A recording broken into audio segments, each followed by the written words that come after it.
welcome to Nihije, Our Voices Indigenous Solutions podcast. I am so excited to interview Lydia Huerta today because we are going to be discussing MMIW south of this imaginary Mexican-American border, which is so colonial on both sides and the border itself. So we're going to break that down and really talk about MMIW, missing and murdered Indigenous women, and relatives in general, and what our relatives are going through down there. We have a serious epidemic here in the US and Canada and Mexico and South America as well, where Indigenous peoples, and specifically female identifying peoples, are at just a very high rate of going missing and also being murdered, to the point where murder is the third leading cause of death for Native women in the US.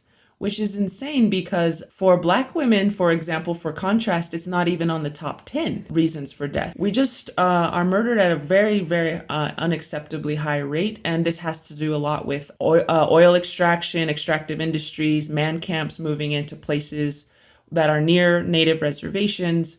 It also has to do with the fact that there's a jurisdictional loophole in the US. Basically, if a non-Native person commits a crime on a Native reservation, they cannot be tried in tribal courts because they're not a tribal member. But on the other hand, they can't be tried in non-tribal courts because it didn't happen in tribal jurisdiction, if that makes sense. So there's this weird loophole that is just finally being addressed in Congress, starting to be addressed, where people can't just come on the reservation, commit a crime, and have no accountability, which is how it's been this entire time. And because of that, they see Native women as a very easy target and reservations as a playground for human trafficking, abductions, etc. So it's a really big deal, as many Native people already know. But for those who haven't heard of the situation, I wanted to give that background. Now, as we may know, south of this imaginary border, this Mexican-American border, which has divided a continent that was once very much connected, a lot of our relatives down south are experiencing inordinate amounts of homicide as well, and particularly those who stand up for Mother Earth. We all probably remember Berta Cáceres, who was murdered, and she's not the only one, and she was a very staunch defender of Mother Earth, and she was assassinated because of that. She was standing in the way of industry. And so we're going to break this down a little bit with Lydia, who's studied this extensively, and I'm so honored to have you here. What is the difference between MMIW in Turtle Island, as we kind of call, America and Canada, and MMIW in Abya Yala, which is sort of the equivalent of Turtle Island for people down south? They're kind of starting to use that term to denote, Central America, South America, and it comes from the Guna indigenous nation who is indigenous to Panama and Colombia. So Abya Yala is sort of their version of what we use Turtle Island to kind of rename this land. So what is the difference between MMIW in Turtle Island, as we know it, and MMIW down south in Abya Yala? It's a very good question. Well, first of all, the term MMIW was actually coined by activists in Canada and the United States. And it's not actually used in Latin America. So in Latin America, we don't say mujeres desaparecidas indígenas. The word that we use is feminicidio. And that term comes from a historical process that kind of started between 1993 and 1998 in Ciudad Juárez, due to mass murders of women in that particular space. And there were women that were found, in different areas of the city, in mass graves, and a lot of scholars have sort of thought about this phenomenon or social problem as part of the sort of industrial explosion in the border area with maquiladoras and so forth. However, since 98, the problem continues, still standing strong. We don't seem to be able to get a handle on it. So very similar to the United States, in Latin America, it has been community groups who started this process, right? So for example, in Juarez, the very first organization to kind of start documenting and counting how many people were murdered or went missing, how many women were murdered or went missing, was Casa Amiga, which was a nonprofit. And Casa Amiga— How do you spell that? CASAMIGA. AMIGA. So like friend home. That's Got the it. translation. Yep. Mm-hmm. And it's kind of like, it was a domestic violence shelter, but the director at the time was the one who started counting the murders of people, and actually became a really central sort of source of data for people doing research on femicide. And it's interesting, right? Because in Spanish, in English, we say femicide. In Spanish, they call it feminicidio. They added an I to the word femicide that was actually coined by academic Jill Radford. But in Mexico, it was actually the anthropologist Marcela Lagarde de los Rios who added the NI sort of syllable to indicate the impunity of the government. So how the government was actually not involved in this at all, and was watching the cases and was basically blaming the women for working late, trying to go home, where there was no transportation, or because they were wearing questionable clothing and quote unquote deserved it, right? So there was all this sort of really crazy rhetoric around why these women were being killed, as opposed to being like, we have massive numbers of women being assassinated here. And why is that happening? That has never happened before. Right. And so when academics kind of started getting on board with the community activists around this, they started pressuring legislative outlets, and actually Marcela Lagarde de los Rios became a representative in Mexico, and they passed. Can you say her name just a little more slowly, because I want people to know what her name is, and I know we're not all Spanish speakers. But... No, totally. I'm sorry.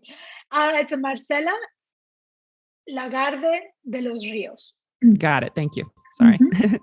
No, totally cool. Because of the work of activists and scholars, feminicidio became known sort of like as the murder of women for gender reasons, including domestic violence, sexual assault, rape, right? And it's a devastating issue because we don't necessarily think about how women have been constructed as being disposable, right? And that's also some of the reasons why people get targeted.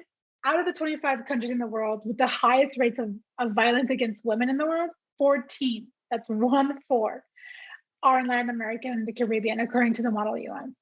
And on top of that, of the top 10 countries considered the most dangerous for females, 7 are in Abya Yala. Obviously, these statistics are very concerning. In 2021, Women's International Day, the UN released a study.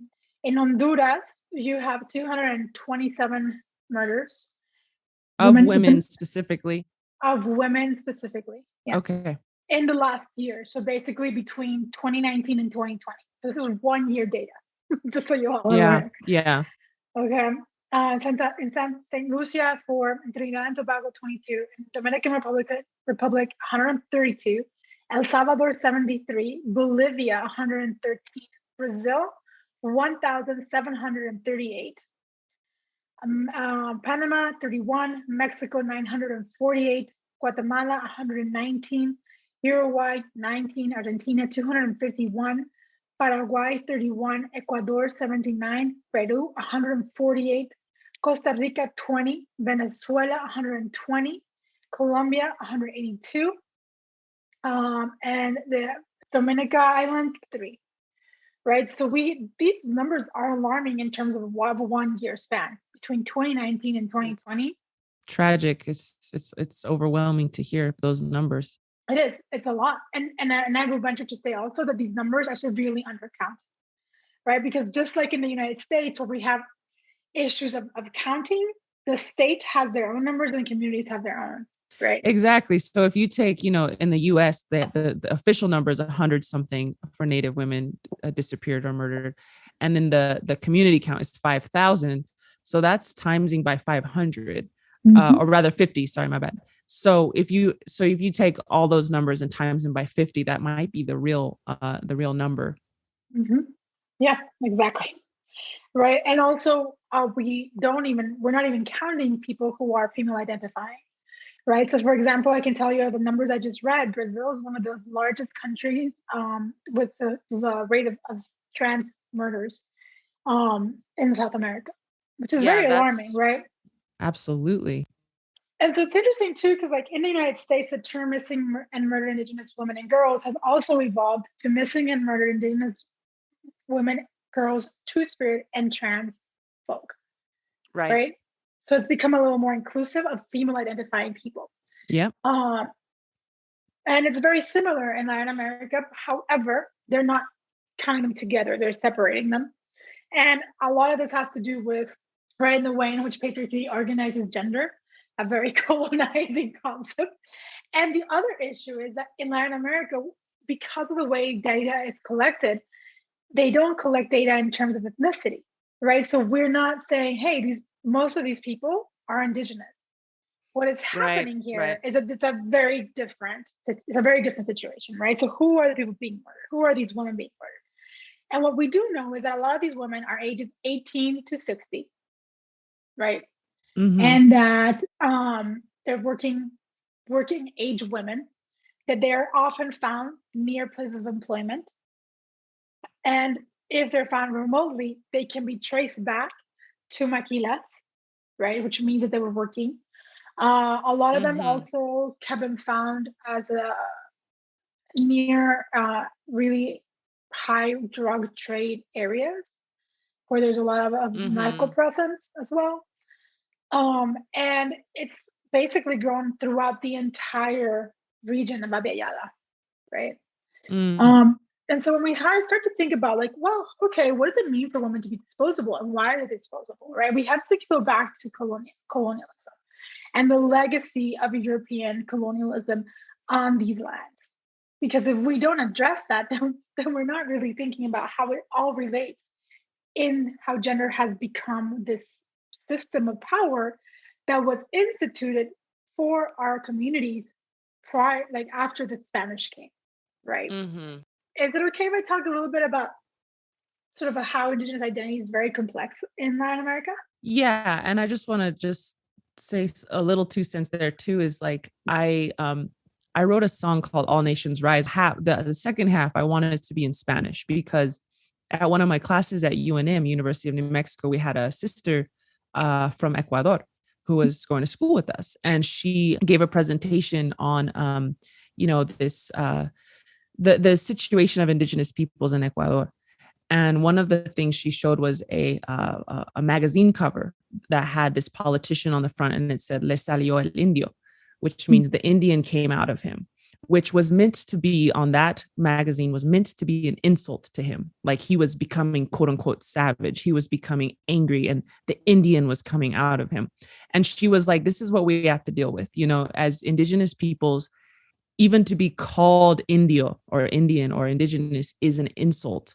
And so the level of self-esteem of Indigenous peoples is different. Of course, it's different country by country too. Like Mexico is going to be different than, or regions, right? Chiapas is going to be different than Uruguay or wherever. But I was so dumbfounded when she told me that. I was like, oh my God, that's messed up. And so I started, thinking about it. I was like, when I write this song, which was like sort of a all nations rise, like Indigenous nations rise up, come out of hiding. Like we are so freaking beautiful. Let's do this. We can do this. I wanted to do Spanish because I wanted to awaken and also witness, I think a lot of quote unquote Latinx people in the US are not allowed to be Native American because they're Latino or Latina. And I wanted to be like, no, I see you, you're actually my cousin. And, me being Dene, I'm from New Mexico. We laugh and say, if the border was just 200 miles north, I would be Latina, but because it's a little more below us, we're all of a sudden Native American. Right. And I started talking to people about it. And then one of my friends was like, yeah, when I was younger, my parents told me, get out of the sun. You're gonna look like a Indio or a India. Like, so there's this almost self-policing in Mexico, in Central America, in South America, in Abya Yala as a whole, to be not native, and to mejorar la raza, right? To improve the family lineage by marrying a white man or a white woman. And this attempt to escape our brownness, right? And what you're saying, that I know you're going to talk about is like colorism versus, racism and how that works. But I just wanted to say that because I just, as a Dene woman from this this side of this imaginary line as a quote unquote Native American, to just say like, I just so honor the indigeneity of peoples down South. And I'm so upset that the beauty of indigenous cultures has been denigrated to the point where we are even trying to escape it. Right. And same happened here in the US, but I think in the 60s, it's all of a sudden it became cool to be Native, right? If you talk to my grandma, it was not cool to be Native in the 1940s and 50s. It was not fun. You were not cool. You were not interesting. None of that. You were just, you were nothing, And I think that's something that I would love to have happen more for our relatives down South as well. I mean, it's an upward challenge, I think, for Latin America because, as you say, a lot of this Mejora la Raza is deeply rooted in projects of eugenics. And so, for example, like theorists in Latin America who are thinking about like how to nation build and how to create these modern countries like Mexico and Colombia and so forth, right? They talked about la raza cósmica and like basically the fact that we're all mixed makes us better, right? But in mixing us and saying that we're mixed, that means that some of us are lighter skin, some of us are darker skin, and those who are lighter skin get certain privileges. And that is something that goes back to the Spaniards' project of conquest, right? And just really quick, when they mix, it's that melting pot which erases indigenous identity. Exactly. Right? Like, so I went to Mexico and like just really super brown people. I'm like, oh, what, I'm used to saying in the US, like, what nation are you? What tribe are you or whatever? And they're like, oh, soy mestizo, I'm just mestizo. And I totally respect that. Like, don't get me wrong, but I was like, but like, what nation are you? And they just didn't, there was no consciousness of that per se, because everyone was just one mestizo. And it's really complicated in the sense, like, for example, like my great grandmother was Yaqui, right? And she was taken from her community and then she had a kid, and then this really rich family adopted the kid, and she worked as a maid in the same house. Which is, she was Yaqui. Yeah. So let's talk about the violence. The levels of violence there on the one side of my family. On the other side of my family, my other grandma was Tome. This one, Doña Maria was Tome. And nobody talks about the fact that she was Tome from the sort of Jalisco, Guanajuato region, right? And these are things that get erased. Thinking about what it means to have these indigenous knowledges within our bodies, right? In the ways that we understand the world that we've been forced to ignore. I'll give you a really short story. I went to a ceremony with my mom up in Four Corners, and my mom greeted Emerson in Yaqui, and I was like, "Well, Mom, what did you learn how to speak Yaqui?" She's like, "I've always spoken." I was like, "How come you didn't teach it to us?" Right? And she's like, "Oh my God." It was like surreal. It was like a surreal moment. I was like, "Wait, what's going on here?" And so it's just one of these things that I was just like, how much have we forgotten and erased in our quest to like fit into this norm that was set up by colonialism, right? So just to give you a little background, like European colonialism really shaped access to wealth, privilege, status, and continues to do so, right? Like colonial institutions and practices were formative in structuring power relations and social stratification.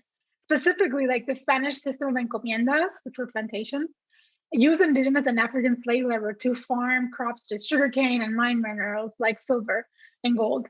And the Spanish stratified colonial subjects based on religious identification, property ownership, ancestry, race, and legitimacy of birth, with this sort of system that they called la calidad, CALIDAD. If you all want to learn more about this, right, check this out. Because calidad. La calidad. Mm-hmm. Which basically, it wasn't about white supremacy, it was about its proximity to Spain, right? So the proximity to Spain and Spanish lineage was distinguished privilege and rank. And they also instituted like a colonial racial and ethnic hierarchy. So the closer you were to Spain, the more power you had. It's crazy because they were in Abya Yala, right? So we have peninsulares, who were people who were born in Spain. You have criollos, who were Spanish born in the colonies, basically in Abya Yala. Then you have mestizos, which are children of Spanish and Indios. So like when you go to Mexico, like I'm mestizo, they're referencing that closeness to Spain, and then many Spanish blood, and then who knows? But identifying as mestizo gives you a little more privilege than not, right? So there's that. Then you had mulattoes, who were children of Spanish conquistadors and African slaves. And then at the end of this, you had Indios, who are the indigenous people of the Americas, and African slaves, who were also indigenous peoples from Africa who were brought to the Americas, right? And so it's really interesting to think about how during this, in this really early period of colonialism, right, Spanish miscegenation often meant sexual violence towards indigenous and African women. Spanish colonization? Yeah. So like basically Spanish men raping indigenous women and African women, right? Establish a pattern of making these specific ethnic women disposable. If you go to Mexico, like pretty much everyone is at least a little bit indigenous. Like here in the US, that's not necessarily the case, right? Like don't get me wrong, there's a lot of people who look white or look black, and they do have native ancestry, like a lot more than we think. But there's also a ton of people who they're just not indigenous to this continent. But in Mexico, it's almost universal, I feel like. And so when we talk about feminicidio in general in Abya Yala, we're talking about MMIW. And I think that's, And so I just think that it's so important for us up north to fight for our relatives down south. And, Nihije podcast is really about solutions. And we aren't necessarily presenting a solution on this podcast, but I think this conversation is the solution, because we need to honor our relatives down there. We need to have as much concern about that feminicidio down there as we do about MMIW up here, which we have a lot of concern about. We have a lot of events, and I loved hearing you speak at University of Nevada, Reno, on a panel about this at an MMIW conference. I was just like, yes, we need to talk about this, because our relatives down south, I feel have less protection than we do. And we have hardly any. I think that indigenous culture down south has been under attack. Completely. Almost, and like I said, that self-policing, like people will willingly depart not always, right? There's a ton of native folks down south, that are really proud of that and cling to that and are doing amazing things. So I don't want to generalize, but there are some instances where we will willingly depart our own indigenous cultures because of the level of status that is afforded, Spanish or whiter culture. So anyways, my point is that, if we are attacking these women down south with such ferocity, then we are also attacking the cultures, right? Because there's some theorists, and I don't really know if we've proven this exactly, but that say that women are the holders of culture, And so as we destroy these women down south, we're destroying indigenous cultures. And the women, like your mom, speaking Yaqui to you, you're like, what? She held on to that, And I know that men carry on culture as well. That's no doubt. They need to. We have to have their help in that regard. But I think a lot of times women and female identifying folks have this almost like a duty of teachers, teaching the children. And so I just want to draw that connection between the destruction of women and the destruction of indigenous culture in Abya Yala. Yeah, and I think also there's actually a theorist from Bolivia, Silvia Rivera Cusicanqui. She wrote this book about how, and she actually has this famous phrase that says, post-colonial world that does not exist, decolonial world is in vogue, and what we really need to be doing is being anti-colonial. And what does that mean? It means valuing our women, valuing our relational systems, shifting from having a hierarchical structure to a community-based structure, right? In terms of how we relate to others, in terms of how we govern ourselves, in terms of how do we create knowledge. Funny, because I read her before Black Lives Matter started talking about anti-racism, right? To address anti-racism. And I was like, oh, that's really interesting, because I actually know that concept through these indigenous scholars in Latin America who have been doing this work of being anti-colonial. And again, her name is Silvia Rivera Cusicanqui. Yeah, we'll put that in the caption of this podcast as well. All these different resources, we'll put it down in there. And she really had some great ideas to solutions to this issue, right? Yes, we can have conversations, but conversations only take us so far.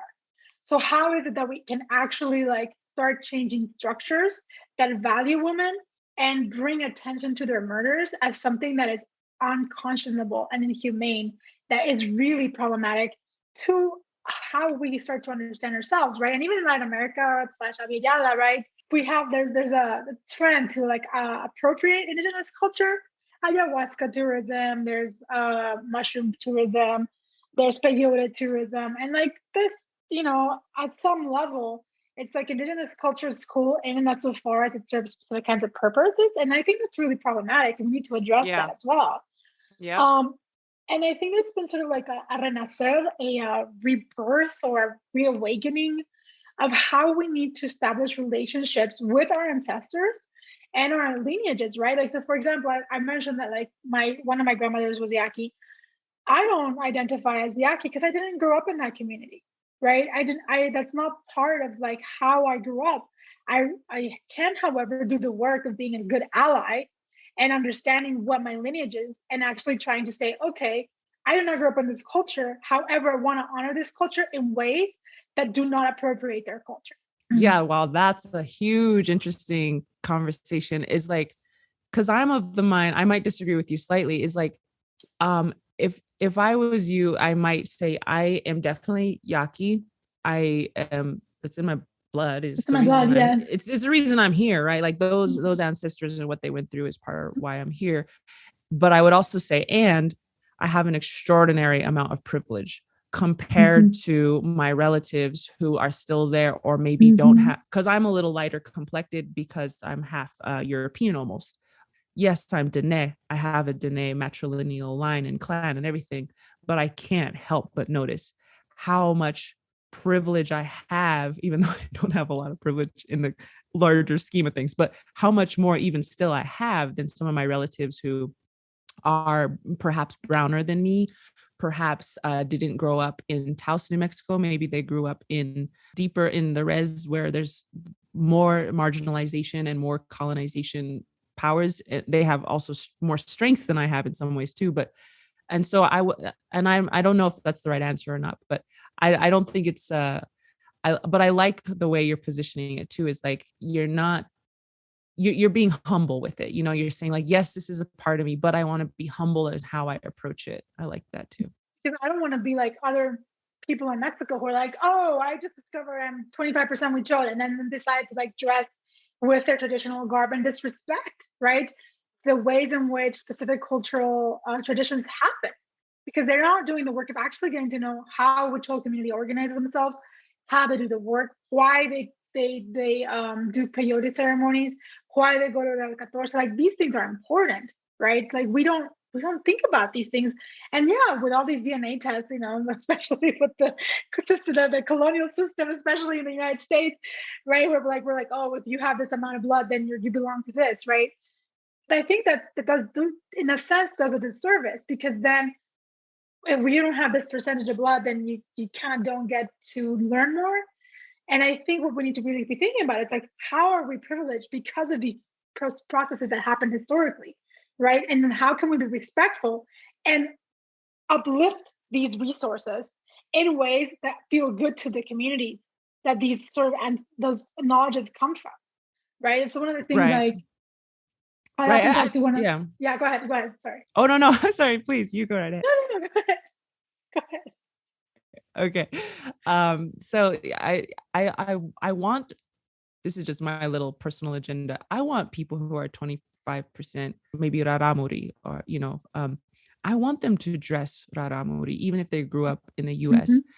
And because otherwise they're just getting further like into the colonization, like of like, oh, I'm not allowed to connect with that, so let me just be more white, but then at the same time, like I think there's a difference between wearing Raramuri sandals and becoming a runner, but not giving back to that community, like and I don't think I love that we're also presenting two different perspectives, because I think diversity of perspective is so good for so many reasons. But like I want them to wear the traditional clothing, but then there comes a responsibility after that, right? Of like, and that's what I'm saying. Yeah. They giving us all of this resources, and if you go back home, right, there's always going to be those elders who are like, welcome home, sweetheart, you've been away too long, let's get you trained up. Let's teach you what we can, right? Mhm. And I think at that point, then it is on us, and naturally we do this usually, to be like, oh wow, I have a crap ton of resources up here in the north. Let me just like start funneling it down there, because we need to protect and uplift and support these communities that I came from a long time ago. Yeah, and I think what's one of the issues that happen in Latin America, right? When people start, the 25% that start saying, hey, I am Raramuri or am I Mara, then they get exoticized and like they're not actually like heard as equals, which is really problematic too. And I do believe like we need to uplift and we need to recognize like, and when I introduced myself in spaces, I said, yes, my grandmothers were Yaqui and Tome. Yes, I have an ancestral line, right? And yes, I am doing the work I need to do to connect with these cultures who I've lost a lot of knowledge from. And who like, and I also have a lot of intuitive knowledge from as well, right? Like there's these things that I do that I'm like, oh, where's this coming from? It's in my blood, right? And so I think it's just one of those things that like I think it's really complicated in Abya Yala because of the ways in which colonialism has shaped the way we talk about things, right? And like even like there was a beer company in Mexico called who had a cerveza indio, right? And their campaign was like, we all have an Indian inside us, let's celebrate it, which I thought was like really cool. But then their marketing campaign was like, what is this? Like, no, and like, and on That's the label, interesting, right? It's like, I mean, when did that come out? I think it was between 2015 and 2017 that they had this. Interesting. Yeah, I'll see if I can find it and send it to you as a resource. But I was just like, whoa, this is yes, and also like for example, you have like really like bougie waters calling themselves after indigenous names. Or there's like the trend in Mexico right now, and I love my cousins, but they kind of do this as well. Like one of them named their son a French name because the father's French, and she named her son Tayari, which means heart in Huichol.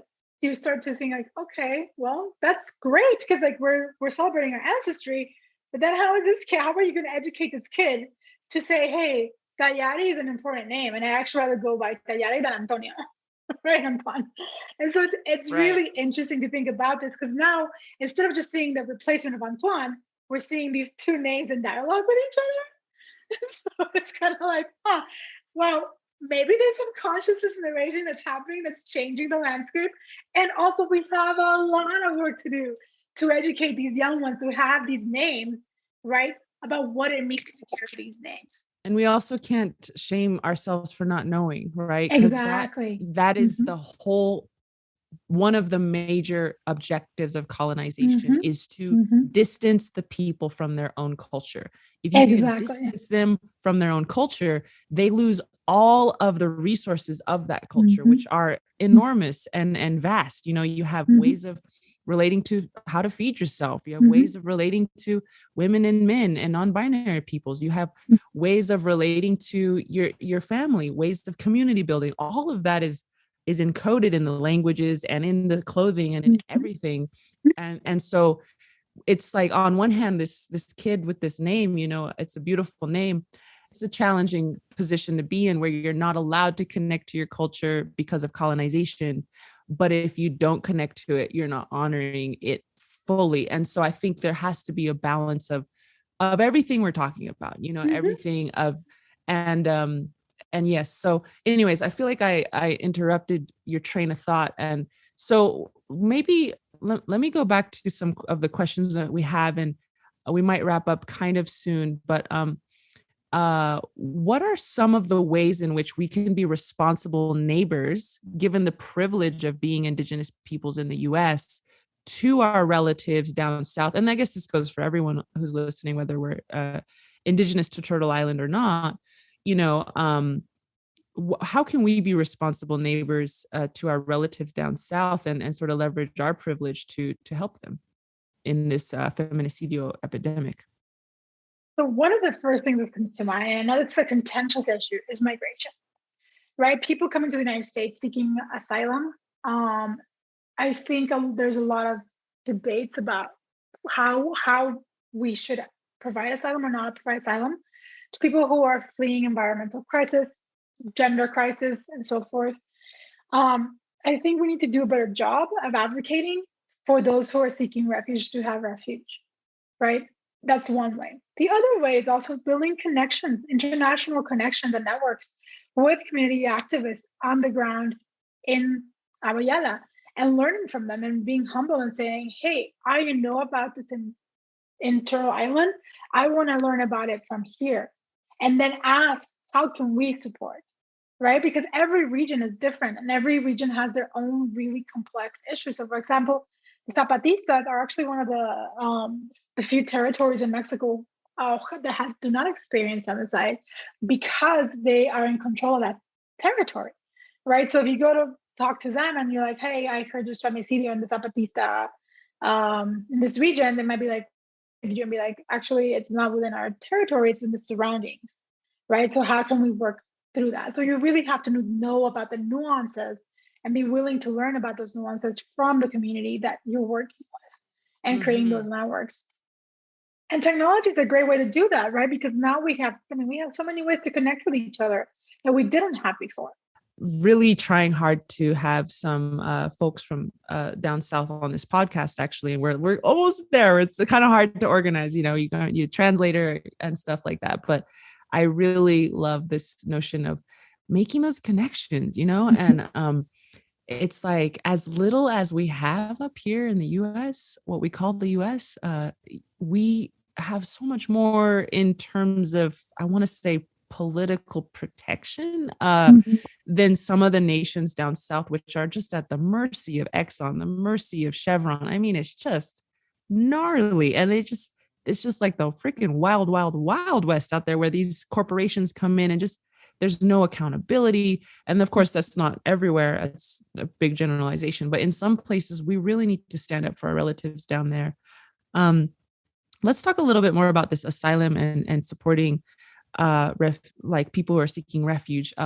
So are you talking about all folks who are wanting to immigrate up north? Or are you talking specifically about folks who are in crisis, or both?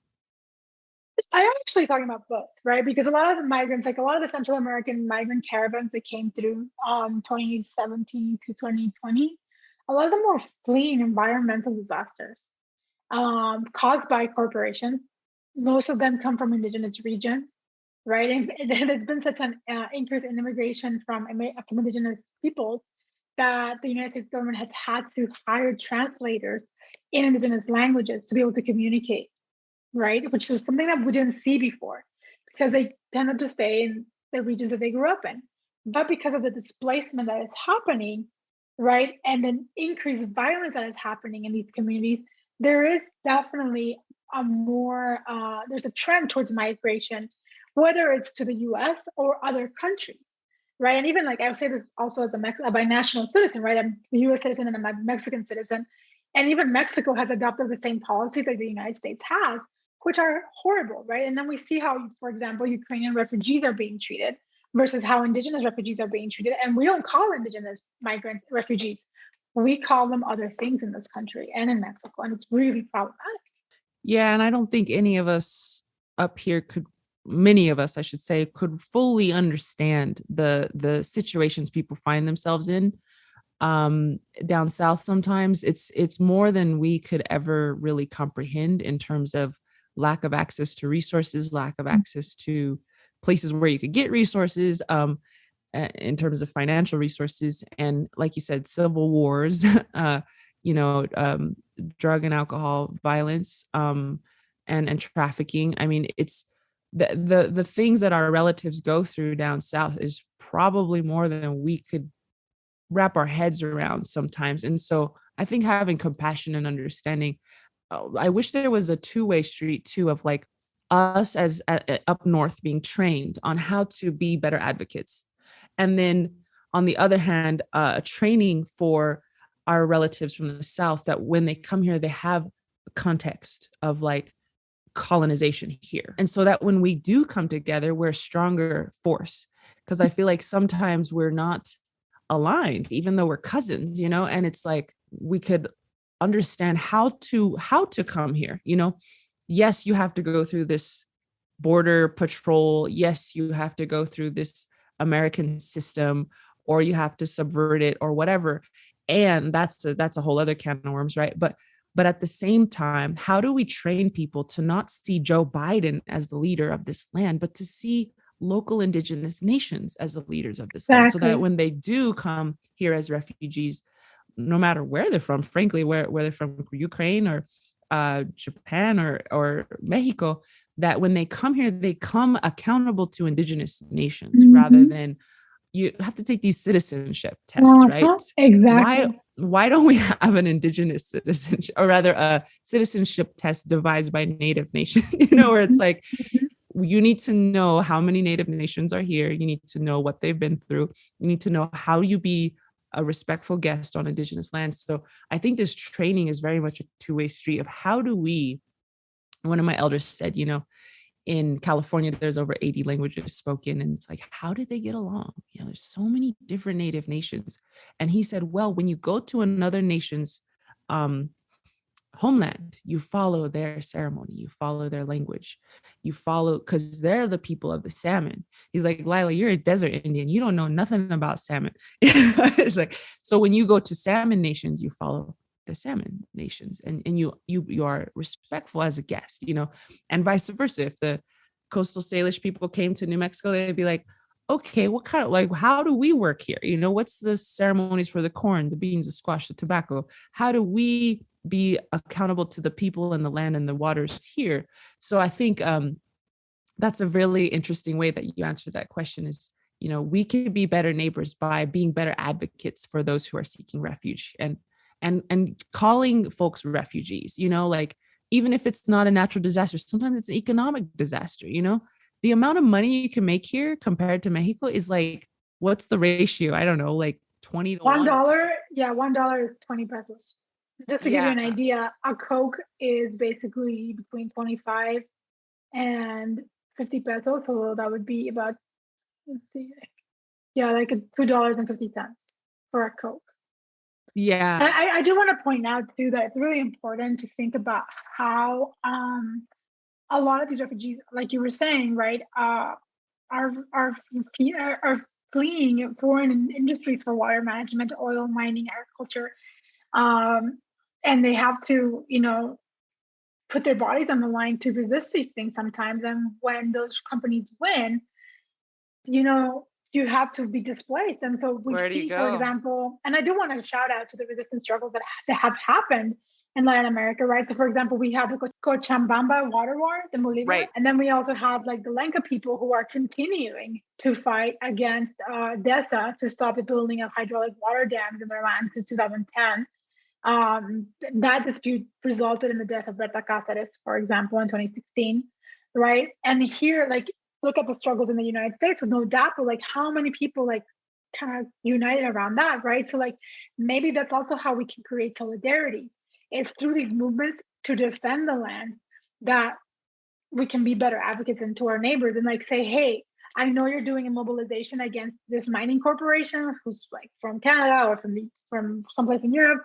What do you need? How can we send you resources?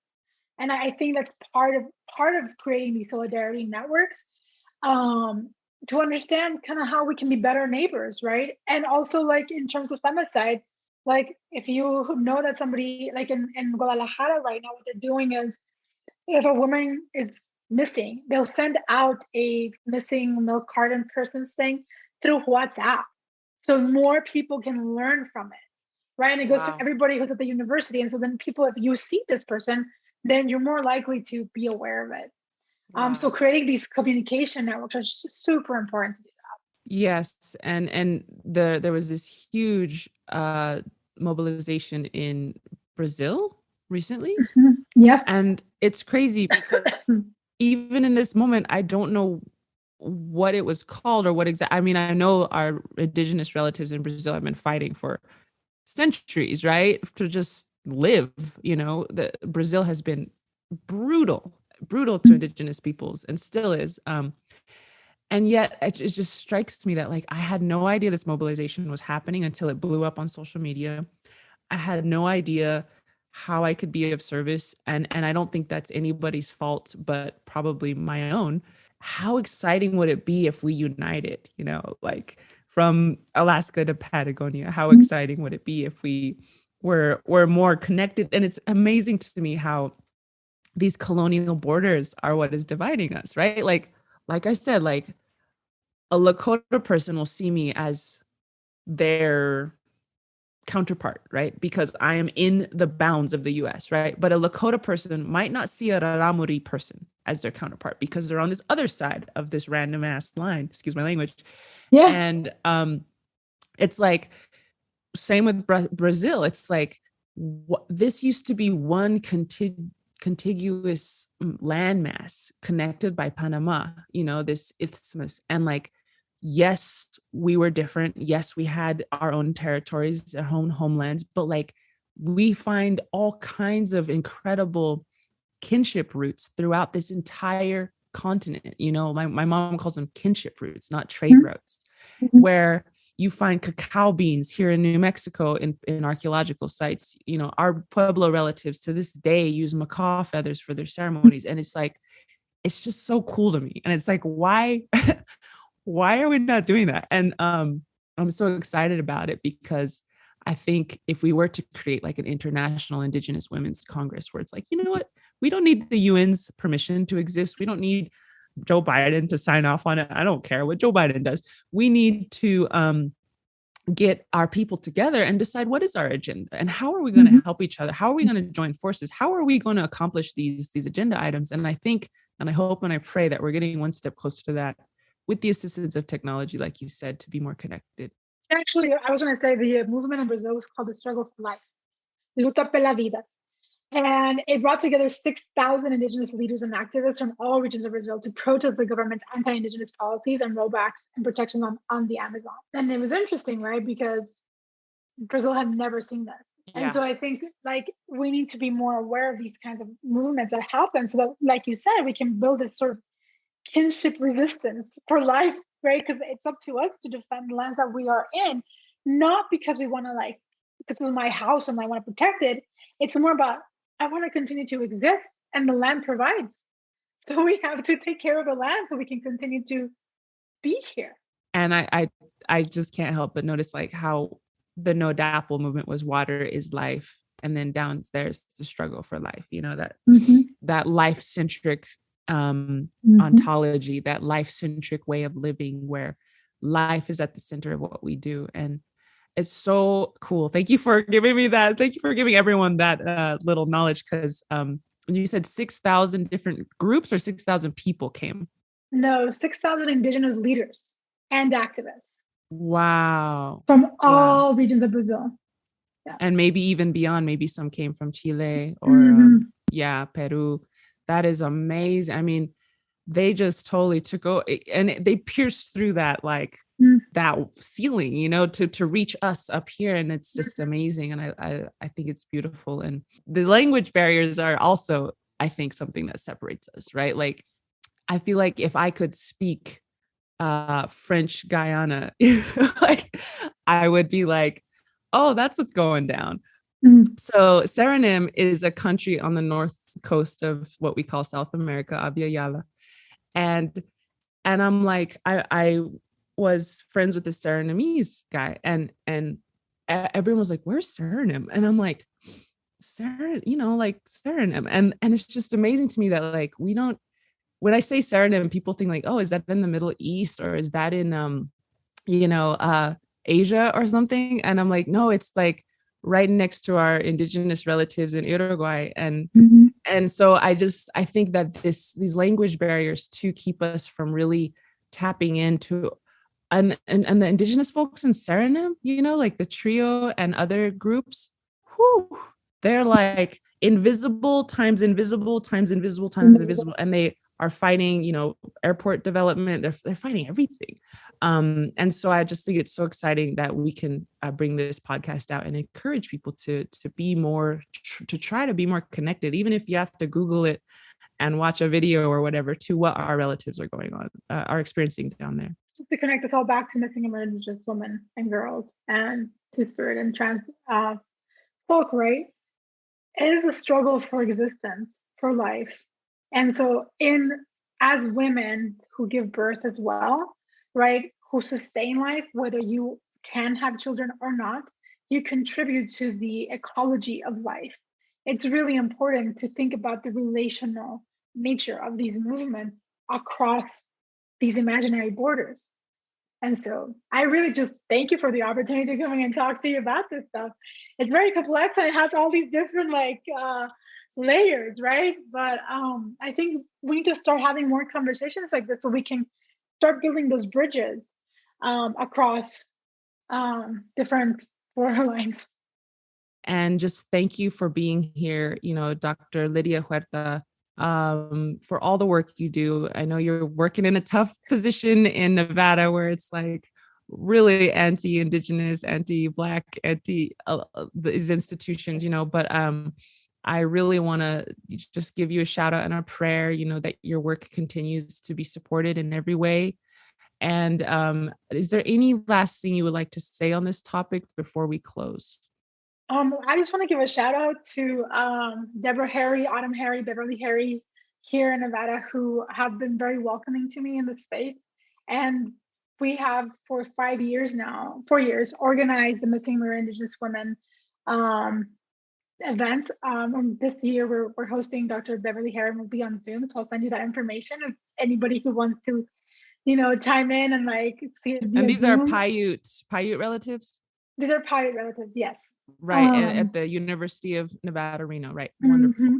And I'll share that information with you all so that if you want more information, Dr. Beverly Jacobs is from Canada, and she's been doing a lot of this work in Canada. So again, we can start building those bridges, right? And again, thank you for inviting me, sister. This has been amazing. So I really appreciate the conversation that we've had. Yes, me too. I know we could talk for a few more hours, but my goal was to at least spark the seed and spark the conversation and start peeling those layers, even though there's more to go. And just thank you to all our listeners. Even though I can't see you, I can sense you, and I appreciate you taking the time to listen. And we hope that this has been supportive of you and your journey, whoever you are, wherever you are. And thank you for taking the time to listen and become educated in these things. And with that, thank you so much, everyone, for being here. This is Nehije, Our Voices, Indigenous Solutions podcast.